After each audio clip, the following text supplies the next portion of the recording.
OK, takže čus. Právě asi 12 hodin, nebo po 12. Já jsem u Killera a rád bych vám vysvětlil aktuální situaci, která se nám nastala. Tady je Killer. Počkejte, neukazuješ čus. Tak, je tam Killer a ta pizza bude horká, vydržte, já ji musím stopnout.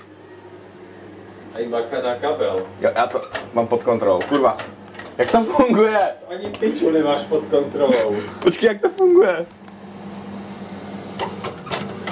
Jo, takhle, dobrý, už to mám. Tak, to jsem si připravil pizzu ze včerejší noci.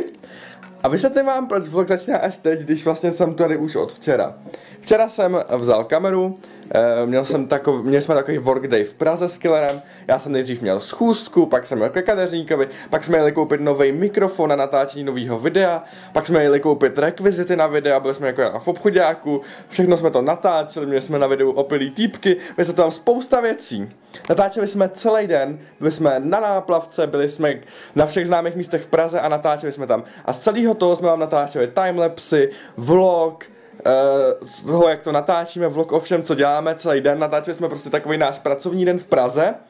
Pak jsme úplně vysílený, protože jsme chodili po celé Praze, snažili jsme se natáčet co nejlepší videa. Přišli asi v 1 v noci ke Killerovi domů. V 11. Tak v 11, ale táhlo se to až do noci. Přišli jsme v 11 ke Killerovi domů, strčili jsme kartu. Strčili jsme kartu nejdřív do mobilu. Musíš jakou kartu, kde jsme ji vzali? SD kartu z mý kamery, Killer strčil do mobilu. A to jsme zjistili, že nějak nefunguje, tak jsme říkali dobrý, tak ji zase vyndal z toho mobilu, vrátili jsme ji zpátky do kamery a kamera začala psát error, zkontrolujte kartu. A říkám, a kurva. Protože jsme si uvědomili, že můžeme přijít o všechny ty záběry, který jsme si celý den tak strašně jsme se na nich dali záležet, tak strašně hodně jsme toho natočili. Tak jsme začali být trošku víc naštvaní. A prostě Killer nemá čtečku na karty, takže jsme nemohli vyzkoušet, co s tou kartou je na tom počítači. Takže jsme začali rychle. Uvědomte si to, že v tu dobu už bylo po půlnoci, určitě už možná byla i tak 1 ráno. A my jsme začali řešit, co dělat s tím, že Killer nemá čtečku na kartu, když vlastně potřebujeme zjistit, co s tou kartou je. Takže náš první nápad byl, že jsme zavolali na nějakou non-stop počítačovou linku a ty chtěli k nám vyjet, něco takového. Ty pičo! Co to je? Jo, tady je vlastně odběrný místo našeho e-shopu, kdybyste chtěli si cokoliv koupit od Běhnu, tak tady vlastně všechno Killer má, že jo, ty meče, brejle, naše trička, takový věci. A tady na Chodově je odběrný místo, takže si právě někdo přišel vyzvednout asi nějaký meč. Takže Killer se to tady teď tomu bude věnovat, já to dopovím. Pak jsme teda zjistili, že tenhle non-stop výjezd nebude dobrá varianta, protože za to bychom dali asi litr.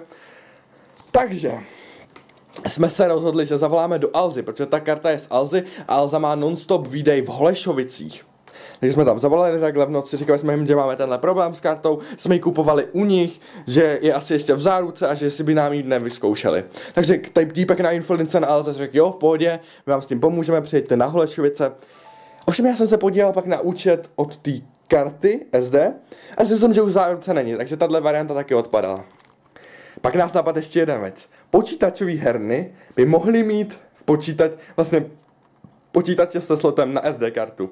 Tak jsme napsali, pořád si uvědomte to, že už bylo tak 2:30 v noci, a my jsme napsali do Skillzoneu. Jestli náhodou bychom si k ním nemohli jít vyzkoušet kartu, jestli nemají sloty na SD karty. Tak jsme asi opravdu ve 3 ráno přijeli do Skillzoneu. Tam jsme si teda vyzkoušeli kartu a i týpek ze Skillzoneu nám radil, za což děkujeme Skillzoneu. Ale bohužel jsme došli jenom k tomu závěru, že karta je bohužel nepoužitelná a jediný způsob, jak ji zachránit, je formátovat data.